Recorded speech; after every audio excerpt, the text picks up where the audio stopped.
한동안 우리 사회에서 이 금수저, 흙수저라는 말이 유행하던 때가 있었습니다. 마치 사람의 운명이 태어날 때 이미 결정된 것처럼 얘기되던 때가 있었지요. 여러분, 그러나 정말 그럴까요? 금수저라고 해서 평생 꽃처럼 빛나거나 또 흙수저라고 해서 잡초같이 언제나 마른 인생으로 살 수밖에 없을까요? 여러분, 이 질문에 대한 깊은 통찰을 던져준 사람이 있습니다. 바로 고려대학교 명예교수인 강병화 교수님이신데요. 여러분, 이분은 30년을 넘게 우리 전국의 산과 들을 다니면서 이 야생 풀을 채집한 분이세요. 쉽게 말하면 잡초를 수집한 분이시지요. 근데 무려 1700여 종의 씨앗, 7500점 이상의 표본을 모았고 식물자원 종자은행을 설립하기도 했습니다. 근데 그렇게 수천 번 허리를 굽히고 수만 번 땅을 들여다본 그가 놀라운 이야기를 합니다. 이 세상에 잡초란 없습니다. 모두가 귀한 식물입니다. 다만 어디에서 나느냐에 따라 꽃이 되기도 하고 잡초가 되기도 합니다. 예컨대 밀밭에 벼가 나면 그게 바로 잡초고, 보리밭에 밀이 나면 그 역시 잡초가 되며, 산삼이라 해도 엉뚱한 데 나면 잡초가 되는 것입니다. 잡초란 단지 뿌리를 내린 곳이 다를 뿐입니다. 근데 저는 이 분의 이야기를 보면서 산삼이 또 엉뚱한 데 심겨지면 잡초라고 했잖아요. 나 그래도 엉뚱한 데 심겨졌으면 좋겠어요. 여러분, 강 교수님의 이런 말은 우리 인생에도 그대로 적용해 볼 수 있어요. 금수저, 흙수저가 따로 있는 것이 아니라 중요한 것은 내가 어디에 뿌리를 내리고 어떤 토양에서 자라느냐가 더 중요하다는 거예요. 그에 따라서 꽃처럼 빛날 수도 있고 때로는 잡초같이 말라버릴 수도 있는 것이지요. 여러분, 성경에서도요 이런 사실을 우리에게 교훈하고 있거든요.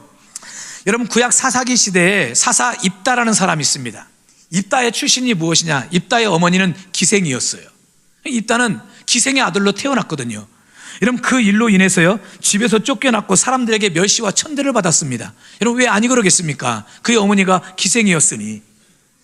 그러니 누구보다도 잡초같이 살다가 잡초같이 말라버려야 할 것인데, 그러나 그의 인생은 잡초로 끝나질 않았어요. 여러분, 이스라엘의 사사가 되었어요. 위태로운 민족을 이방 나라들로부터 구원한, 마치 그의 인생은 꽃처럼 빛나는 삶을 살게 되었거든요. 여러분, 반면에요 오늘 본문에 소개되고 있는 아마샤라는 사람은 또 정반대의 인생을 살았던 사람입니다. 여러분, 이 사람의 혈통은 다윗의 혈통이었어요. 그의 할아버지도 왕이었고 아버지도 왕이었고, 그래서 그도 자연스럽게 이스라엘의 남유다의 왕이 됩니다. 누가 봐도 금수저이지요.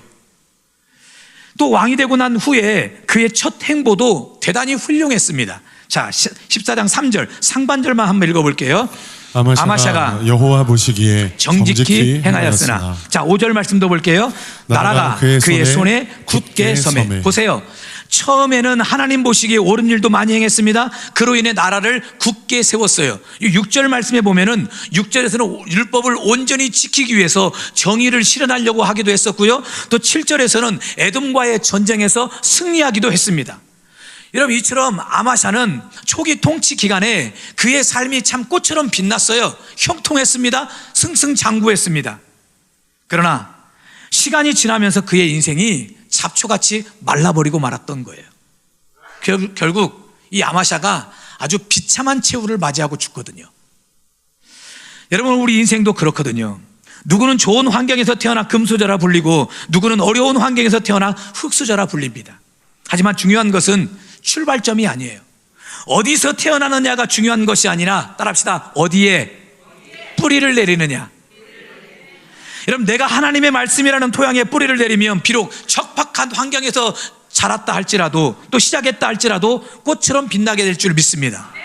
그러나 반대로 아무리 좋은 조건에서 시작해도요 교만과 세상의 욕심이라는 척박한 땅에 뿌리를 내리면 잡초처럼 말라버릴 수 있는 거예요. 여러분, 오늘 우리 인생이 어떠해야 될까요? 오늘 여러분의 삶이 꽃처럼 빛나시길 주님의 이름으로 축원합니다. 여러분, 우리 교회도 꽃처럼 빛나는 교회가 되길 바라고요, 저의 목회도 꽃처럼 빛나는 목회가 되길 바랍니다. 여러분의 가정도, 사업장도, 직장도, 인생도, 여러분의 자녀들도 다 꽃처럼 빛나는 인생을 살아내시길 주님의 이름으로 축원합니다.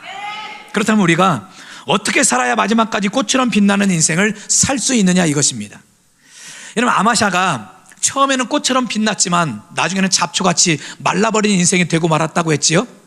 그렇게 그의 인생이 변했던 이유가 있거든요.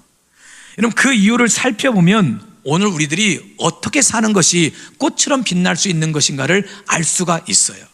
자, 그 방법이 무엇이냐? 우리가 꽃처럼 빛나며 살 수 있는 방법이 무엇이냐? 다시 한번 따라합시다. 끝까지 하나님 안에 심겨져 있어야 합니다. 누구 안에 심겨져 있어요? 하나님 안에 심겨져 있어야 된대요. 자, 14장 3절 상반절을 다시 한번 읽어볼게요. 시작. 아마샤가 여호와 보시기에 정직히 행하였으나. 여러분, 지금 아마샤가 하나님 보시기에 정직히 행했다라는 이 말을 우리는 쉽게 생각하면 안 돼요. 여러분, 왜냐?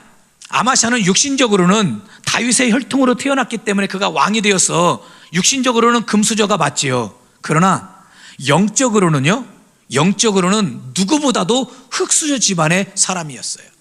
자, 1절 말씀을 같이 한번 읽어볼게요. 이스라엘의 왕 여호아스의 아들 요아스 제2년에 유다의 왕 요아스의 아들 아마샤가 왕이 되니. 여러분, 아마샤의 아버지 이름이 누구입니까? 요아스죠. 요아스. 여러분, 요아스가 어떤 사람이냐면 역대하 24장 17절 18절에 보면 아세라 목상과 우상을 숭배했던 사람이 바로 요아스입니다. 그리고 더 나아가서 아마샤의 할아버지가 아하시아라는 사람인데, 이 아하시아는 누구와 결혼했냐면 아합 왕과 이세벨의 그 사이에서 낳은 딸 아달랴와 결혼했어요. 이 아달랴가 그리고 바알이라는 우상을 가지고 왔거든요. 그러니까 아하시아가 와이프가 가져온 그 우상을 숭배했어요. 바알을 숭배했어요. 온 나라 백성들로 하여금 바알을 숭배하게 했던 사람이 바로 아하시아였어요. 그러니 보세요. 할아버지도 우상 숭배자요, 아버지도 우상 숭배자요. 결국 이 두 사람의 인생이 마지막 말로가 비참했거든요. 아주 비참하게 죽습니다. 자, 육적으로는 왕가의 후손으로 태어났기 때문에 왕이 되어서 금수저였지만 영적으로는 우상 숭배의 가문에서 태어나고 자랐으니 영적으로는 누구보다도 흙수저였어요. 근데 이런 사람이 왕이 되고 난 뒤에 어떻게 행합니까? 여호와 보시기에 옳은 일을 행했어요. 믿음대로 살고 말씀대로 살고 신앙대로 살았다는 거예요.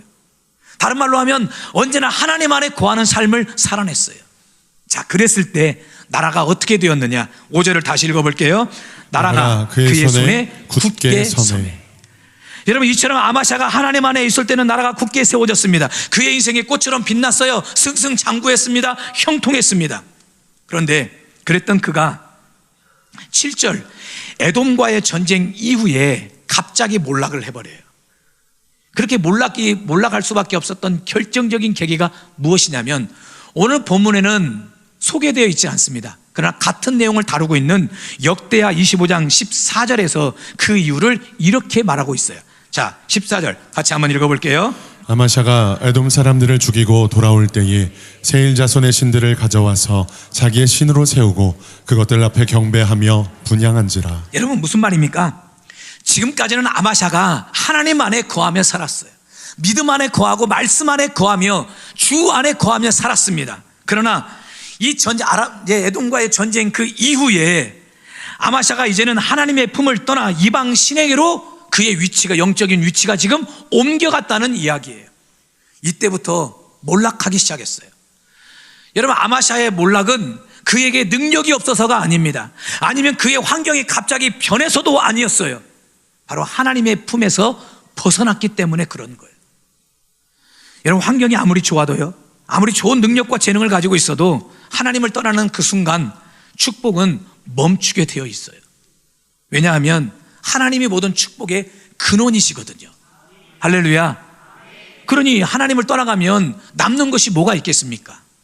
그러므로 정말 우리의 인생을 꽃피게 만들기를 원한다면 언제나 주 안에 거해야 될 줄 믿습니다. 하나님 안으로 들어와야 될 줄 믿습니다. 그럴 때 하나님께서 우리의 삶을 꽃처럼 빛나게 만들어 주시는 거예요. 시편 1편을 보면은요, 복 있는 사람에 대한 이야기를 하고 있어요. 근데 복 있는 사람의 특징을 이렇게 묘사하고 있어요. 자, 1절부터 3절까지 같이 한번 읽어봅니다. 복 있는 사람은 악인들의 꾀를 따르지 아니하며 죄인들의 길에 서지 아니하며 오만한 자들의 자리에 앉지 아니하고 오직 여호와의 율법을 즐거워하여 그의 율법을 주야로 묵상하는도다.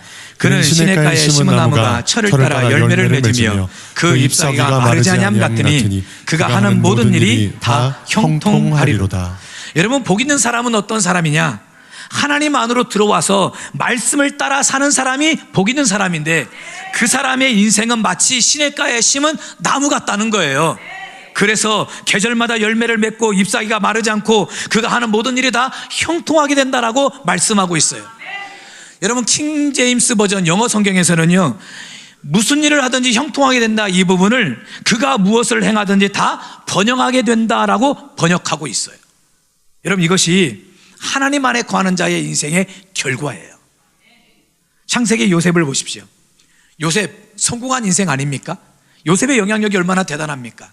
전 세계가 기근으로 인해서, 흉년으로 인해서, 기근으로 인해 큰 흉년을 맞고 그로 인해서 전 세계가 굶어 죽게 생긴 그 지경에 놓였을 때, 여러분, 요셉이 어떻습니까? 요셉이 이집트 사람들만 먹여 살린 것이 아니라 전 세계 많은 사람을 그 기근으로부터 구원해낸 사람이 바로 요셉 아닙니까?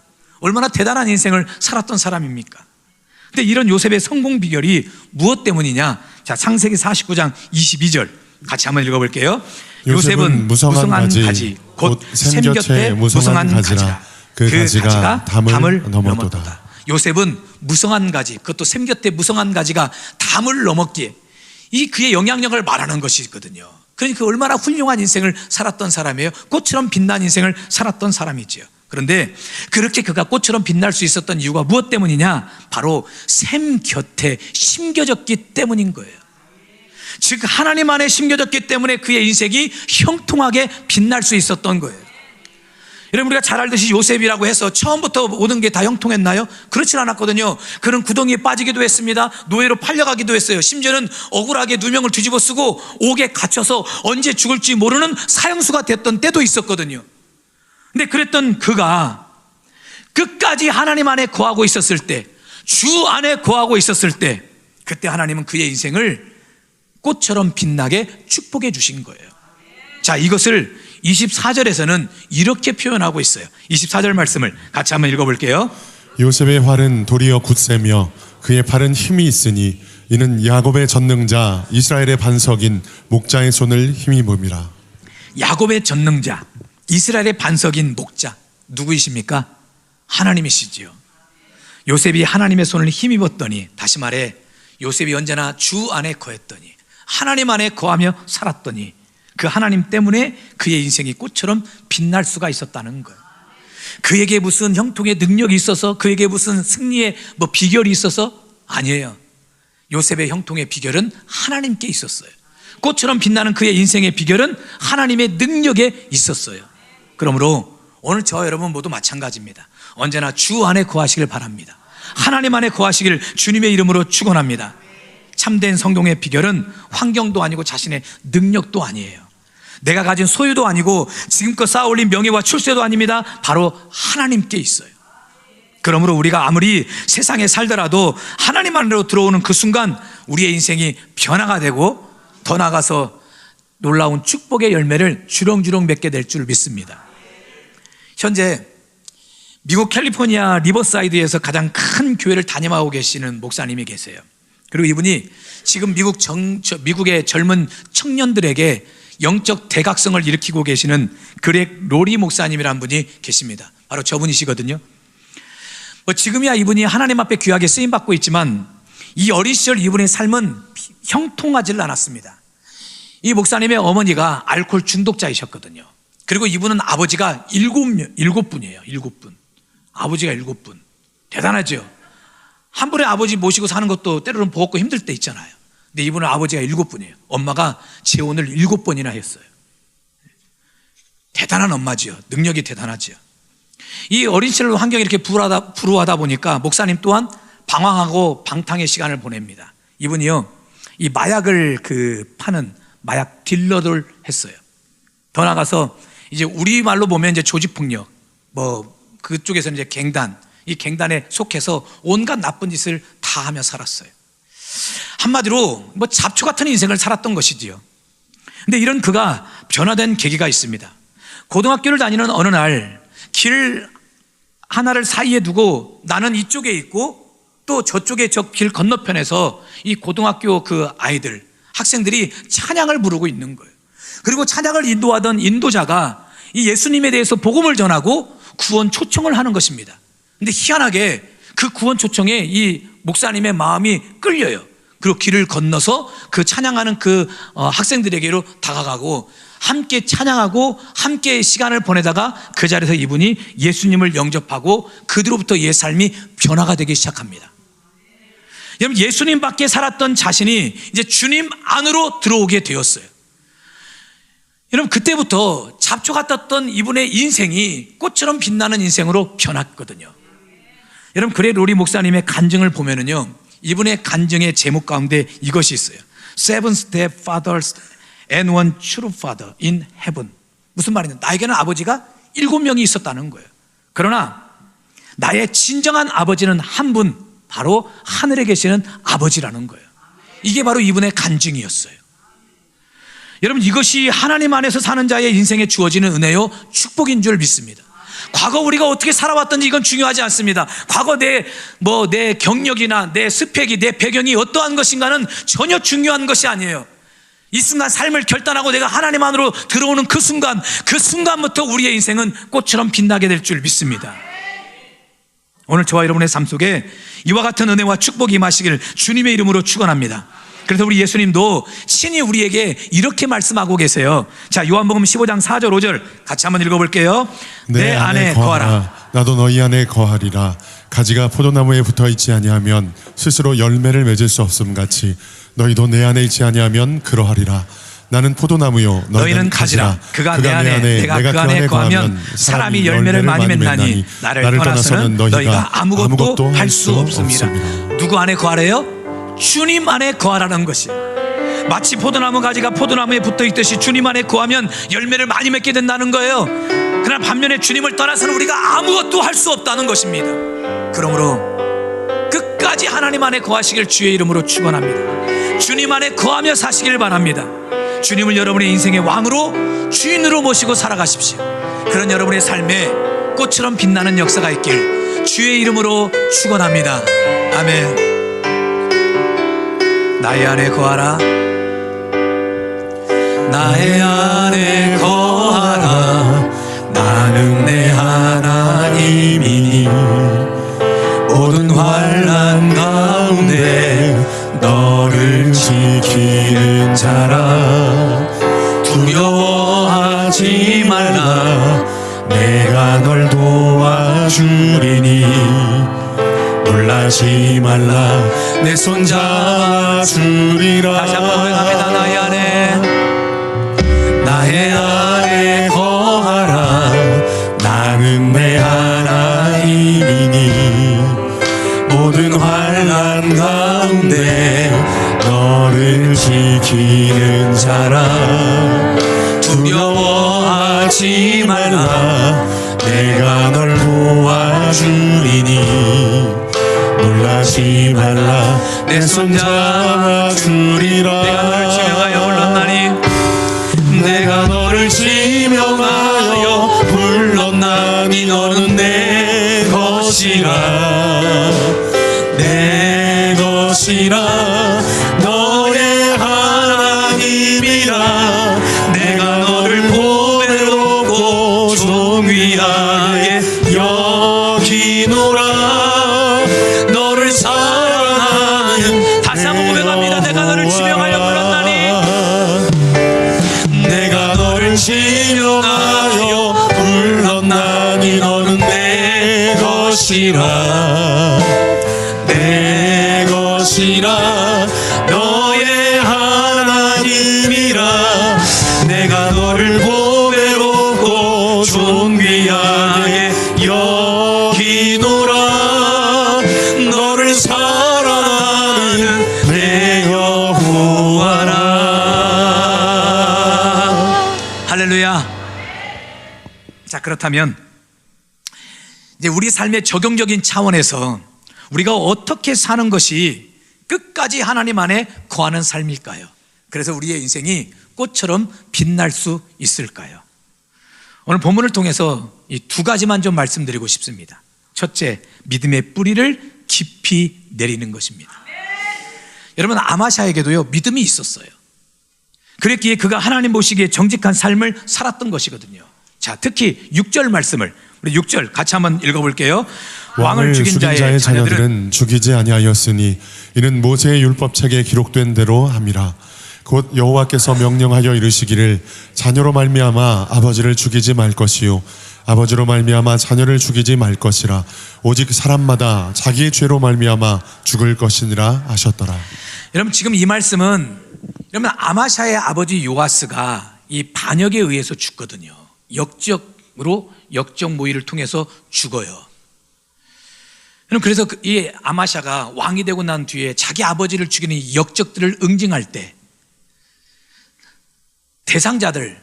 당사자들은 죽이지만 그 자식만큼은 죽이지를 않는 거예요. 우리 조선시대에도 보면은요, 역적을 모의하다가 들키면 어떻습니까? 3족을 멸하든지 심한 경우에는 9족을 멸했거든요. 다시는 그 같은 짓을 못하도록 하기 위해서. 그런데 아마샤는 그렇게 하질 않았어요. 당사자만 죽였지 그의 자식들은 내버려뒀거든요. 그 이유가 무엇 때문이냐? 오늘 6절 서두에 보니까 이는 모세의 율법책에 기록된 대로 함이라. 무슨 말입니까? 하나님의 말씀에 순종하기 위해서였어요. 말씀대로 살기 위해서였어요. 이런 믿음대로 신앙대로 살기 위해서였어요. 하나님을 섬기는 사람으로서의 어떤 덕스러움을 위해서 그랬어요. 이런 얼마나 믿음이 좋은 모습입니까? 이랬던 그가 어찌 역대하 25장에 가서는 세일자 손에 그 신들을 가져와서 우상을 숭배하고 그의 인생이 완전히 180도로 달라져 버린 것입니까? 이런 믿음이 없어서 그런 것입니까? 아니요, 믿음이 없어서가 아니라 믿음의 뿌리가 아주 얕았기 때문에 그래요. 믿음은 있었는데 그 믿음의 뿌리가 너무 얕았어요. 그러다 보니까 약간의 유혹과 시험에도 속절없이 무너져 버리고 말았던 거예요. 여러분, 다니엘서에 사드락 메삭 아벳느고 잘 알고 계시죠?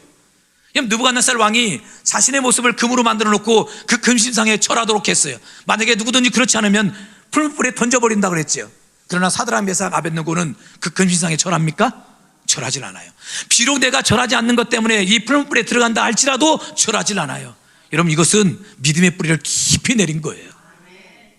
여러분, 우리의 삶도 마찬가지입니다. 오늘 우리가 예배에 나왔다는 것은 여러분에게도 믿음이 있다는 증거이거든요. 그러나 문제는 믿음의 뿌리를 깊이 내려야 된다는 것이지요. 하나님을 믿되 피상적으로 믿는 것이 아닙니다. 어떻게 더 깊이 믿어야 되고 더 넓게 믿어야 되고 더 높게 믿어야 되는 거예요.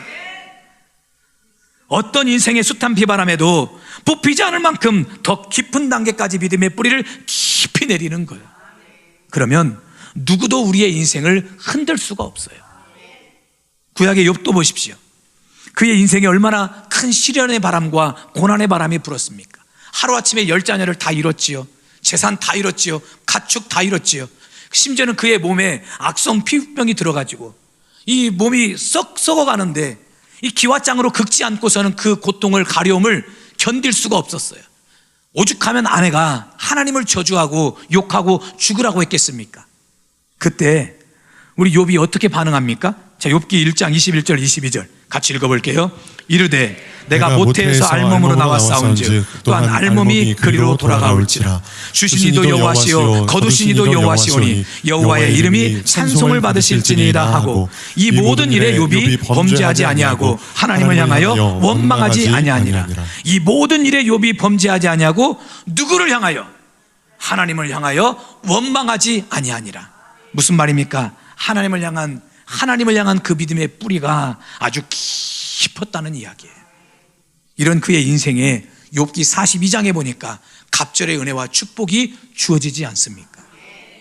그러므로 여러분의 믿음의 뿌리를 주님 앞에 깊이 내리십시오. 시편 1편 3절에서 시냇가에 심은 나무처럼 그 뿌리를 깊이 내리십시오. 그리하면 사철꽃처럼 빛나게 될 줄 믿습니다. 그럼 어떻게 믿음의 뿌리를 깊이 내릴 수가 있습니까? 하나님의 말씀을 끊임없이 읽고 듣고 보고 말씀대로 살고 말씀을 신뢰하십시오. 그리고 끊임없이 기도의 자리로 나아가십시오. 여러분, 교회 뜰만 받고 지나가는 그런 성도가 아니라 언제나 기도의 자리로 나아가는 성도가 되십시오. 그렇게 말씀과 기도로 믿음의 뿌리를 깊이 내릴 수 있어요. 그것이 바로 끝까지 주님 안에 거하는 것이고, 그런 자의 인생에 꽃처럼 빛나는 역사가 있게 될 거예요. 두 번째, 어떻게 사는 것이 끝까지 하나님 안에 거하며 사는 것이냐? 바로 성령을 통해 끊임없이 생수의 공급을 받는 것입니다. 자, 사진 한 장 보여주시죠. 여러분, 저것이 신의 산이 있는 신광야의 모습입니다. 저 뒤에 있는 나무는 시띠나무예요. 시띠나무고, 이 앞에 있는 그 나무는 로뎀나무입니다. 우리 한국교회 성도들이 제일 좋아하는 나무가 로뎀나무. 그래서 카페 이름도 로뎀 카페. 어떤 교회는 로뎀 교회라고, 교회 이름도 로뎀 교회. 근데 여러분, 근데 로뎀이라는 뜻이 무엇인지 말해주세요. 시궁창이라는 뜻이에요. 시궁창. 이스라엘 백성들은요, 로뎀 나무를 좋아하지 않습니다. 이스라엘 백성들이 제일 좋아하는 나무는 에셀 나무이거든요. 여러분 보세요. 저 로뎀 나무. 저게 나무입니까? 풀입니까? 풀과에 속한 것처럼 보이잖아요. 그래서 저 로뎀 나무에 대한 또 다른 이름이 빗자루 나무다라는 말도 있어요. 빗자루 나무다. 여러분, 엘리야가 바로 저 로뎀 나무 아래에 앉아가지고 나를 죽여달라고 하나님 앞에 그렇게 낙심하고 절망해서 있었던 거예요. 그러니 엘리야의 모습이 얼마나 참 처량하고 불쌍한 것입니까? 여러분, 저게 바로 광야에 심겨져 있는 나무의 모습이고 광야의 모습이에요. 또 다른 사진이요. 저게 바로 또 신광야의 또 다른 모습이에요. 저렇게 덩그러니 시띠나무 한 그루만 심겨져 있어요. 여러분, 사진으로 볼 때는 뭔가 보면 운치 있는 것처럼 보이는지 모르겠지만 실제로 가서 보면은요, 정말 볼품 없습니다. 와, 이런 곳에서 어떻게 살까 싶을 정도예요. 자, 그 다음 사진이요. 자, 이거는 갈릴리 호수 주변의 전경 가운데 하나예요. 저렇게 큰 나무들 또 있어요. 가서 보면은 진짜 20m, 30m 쭉쭉 뻗은 나무도 많아요. 이렇게 아름드리 나무도 많고. 또 다른 사진이요. 이것 또한 갈릴리 호수 주변의 전경입니다. 저희가 머물렀던 호텔 앞에 놓여져 있는 전경의 모습 바로. 자, 또 다른 사진이요. 자, 이거는 저 뒤에가 골란고원인데 골란고원을 바라보면서 찍었던 갈릴리 주변 호수의 모습입니다. 여러분, 광야의 모습과 저 모습이 완전히 180도 다르지 않습니까? 여러분, 똑같은 나무인데 왜 광야에 심겨져 있는 시띠나무나 로뎀나무는 그렇게 볼품이 없는 것일까요? 똑같은 나무인데 갈릴리 호수 주변에 심겨진 나무들은 아름드리 나무도 많고 잎이 사철 푸르르고 열매도 주렁주렁 맺는 그 이유가 무엇 때문일까요? 바로 생수의 공급을 끊임없이 받느냐 받지 않았느냐의 차이예요. 나무에게 무슨 능력이 있어서가 아니고 나무 종자가 원래 그래서 그런 것이 아니라 끊임없이 갈릴리로부터 생수의 공급을 받았던 나무들은 1년 360일 푸르름을 가지고 있었고 열매를 맺게 되었던 거예요. 그렇듯 우리 인생도 마찬가지예요. 생수의 공급이 끊어지면은요, 그때부터 우리의 인생도 시들고 마르기 마련이에요. 자, 열왕기하 14장 9절 말씀을 같이 한번 읽어볼게요. 이스라엘의 왕 요아스가 유다의 왕 아마샤에게 사람을 보내 이르되 레바논 가시나무가 레바논 백향목에게 전가를 보내어 이르기를 내 딸을 내 아들에게 주어 아내로 삼게 하라 하였더니 레바논 들짐승이 지나가다가 그 가시나무를 짓밟았느니라. 여러분, 지금 이 말씀은 아마샤가 에돔과의 전쟁에서 승리하고 난 이후에 기세가 등등해가지고 북이스라엘의 왕 요아스에게 싸움을 걸어요. 야, 우리 한판 뜨자. 그럼 요아스가 아마샤가 이제 보낸 이 서신을 보고 기가 찬 거예요. 그래서 오늘 14장 9절에 보니까 가시나무라는 표현이 지금 2번 반복되고 있는데, 여러분, 여기서 가시나무는 누구를 말하는 것이냐? 바로 아마샤를 말하고 있는 거예요. 비유적인 표현이거든요. 그러면은 왜 북이스라엘의 왕이 남유다의 왕 아마샤를 가시나무로 비유했느냐? 2가지 이유 때문입니다. 첫째는 이 자기 주제를 모르는 거예요. 자기 분수를 모르고 있다는 거예요. 여러분, 아마샤는요, 남유다는 북이스라엘과 싸워서 상대가 되질 않습니다. 게임이 안 돼요. 그런데 이 아마샤가 도대체 그 용기가 어디서 나왔는지 자기 분수도 모르고 주제도 모르고 북이스라엘과 싸움을 걸어요. 결국은 이 싸움에서 대패합니다. 그리고 비참하게 붙잡혀요.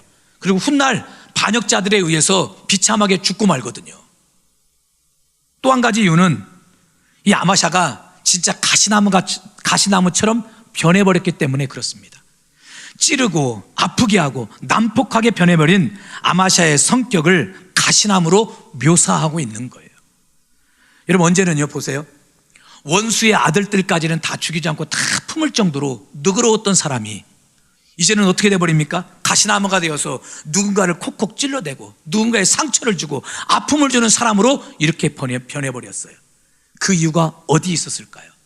바로 그가 하나님을 떠나는 그 순간 그의 마음속에 내주 계시는 성령께서 그에게 끊임없이 생수의 은혜를 공급해 주셔야 되는데 그 생수의 은혜가 공급됨이 차단돼 버리는 그 뒤로부터 그의 인생이 아주 가시나무같이 메말라 버리게 되었던 것입니다.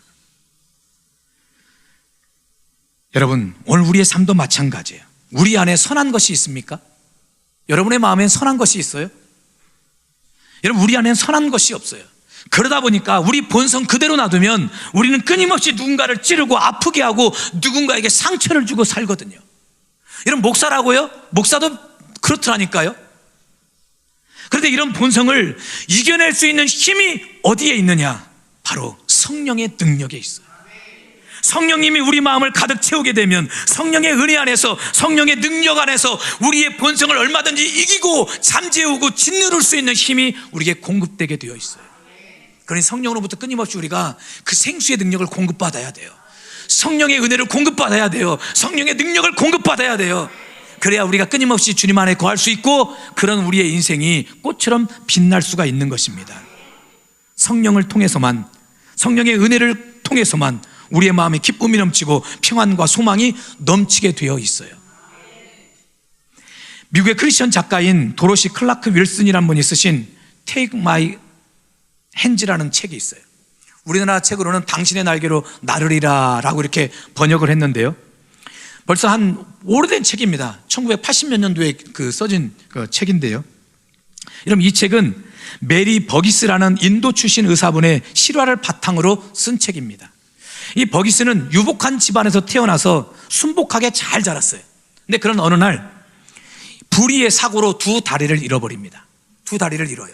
그리고 그 사고로 인해서 여자의 얼굴이 아주 흉측하게 변해버립니다. 여러 가지 막 상처 막 이런 것들 때문에 아주 흉측하게 변해버려요. 얼마나 절망스럽습니까? 두 다리는 잃었지요. 얼굴은 완전히 그냥 흉측하게 변해버렸지요. 살 소망이 없지요. 그렇게 절망스러운 상황에서 기도하던 어느 날 하나님께서 이 버기스에게 음성을 들려주시는 거예요. Take my hands. 내 손을, 나의 손을 붙잡아라. You can fly with me. 그러면 너 나와 함께 날게 될 것이다. 여러분, 이 음성으로 버기스가 깨닫는 것이 있었어요. 나는 내 능력으로는 단 한 발짝도 걸을 수가 없지만 성령의 능력에 붙들리면 얼마든지 날 수 있겠구나. 그리고 그 뒤로요, 끊임없이 성령의 은혜를 사모하고 성령의 끊임없는 생수와 같은 은혜를 공급받기를 기도하면서 여러분, 이분이 의과대학에 진학을 합니다.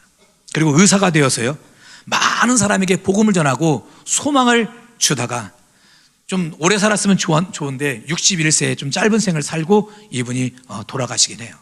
그럼에도 불구하고 이분이 남긴 고백이 있습니다. 나는 두 다리를 원했지만 하나님은 저에게 두 날개를 주셨습니다. 끊임없는 은혜의 공급이 나를 날아오르게 하였습니다. 여러분, 이것이 바로 성령께서 하시는 일이에요. 절망과 좌절에 빠진 자들에게 끊임없이 생수의 은혜를 공급하심으로 환경과 상황을 뛰어넘는 인생을 살도록 힘을 주시고 능력을 주시는 분이 바로 성령님이세요. 그러니 그 성령의 능력으로 생수의 은혜를 공급받는 인생이 여러분 어찌 꽃처럼 빛나지 않을 수 있겠습니까? 여러분, 환경이 좋아야 되는 것이 아니에요. 상황이 좋아야 되는 것이 아닙니다. 우리가 사는 환경은 얼마든지 척박할 수 있습니다. 장애물로 가득할 수 있어요. 그러할지라도 성령이 우리에게 끊임없이 당신의 능력을 공급하고 당신의 은혜를 공급하면, 생수의 은혜를 우리에게 공급하면 그 은혜의 힘으로 우리의 인생을 얼마든지 날 수가 있어요. 살맛 나는 인생을 살아낼 수가 있는 거예요. 그러면 여러분, 지금 여러분 자신만 바라보지 마십시오. 주어진 척박한 환경도 상황도 바라보지 마십시오. 지금도 여전히 우리를 사랑하고 계시는 하나님만 바라보십시오. 그리고 언제나 우리와 함께 하셔서 우리 안에 내주에 계시면서 우리에게 끊임없이 생수의 은혜를 공급하시는 그 성령의 은혜를 갈망하십시오. 그리고 이렇게 고백하십시오. 따라합시다. 주여, 당신의 품에 나를 품어 주옵소서. 능력의 팔로 나를 덮어 주옵소서. 거친 파도 나를 향해 달려와도 주님과 함께 날아오르게 해달라고 여러분 이렇게 기도하십시오. 그런 자의 인생에 성령님께서 끊임없이 생수의 은혜를 공급해 주심으로 그 은혜 안에서 우리 마지막까지 주님 안에 하나님 안에 거하는 삶을 살게 될 것이고, 그리고 우리의 삶이 꽃처럼 빛나게 될 거예요. 여러분, 우리 교회가 꽃처럼 빛나는 교회가 되길 바랍니다. 주님께서 오시는 그날까지 우리 교회가 주님을 찬양하고 노래하며 이렇게 예배하는 성도들로 가득가득한 교회 되길 바랍니다. 저의 목회도 꽃처럼 빛나는 목회가 되길 바라고, 여러분의 모든 인생 또한 사업장과 가정과 직장도 꽃처럼 빛나시길 바랍니다. 무엇보다도 지금 1층 교육관에서 예배드리고 있는 우리 다음 세대인 우리 자녀들, 미래 세대인 우리 자녀들이 꽃처럼 빛나는 역사가 있길 바랍니다. 이와 같은 은혜와 축복은 끊임없이 성령의 은혜를 공급받아야만 가능해요. 오늘 여러분 모두에게 이런 놀라운 은혜와 축복이 임하시길 주의 이름으로 축원합니다. 아멘.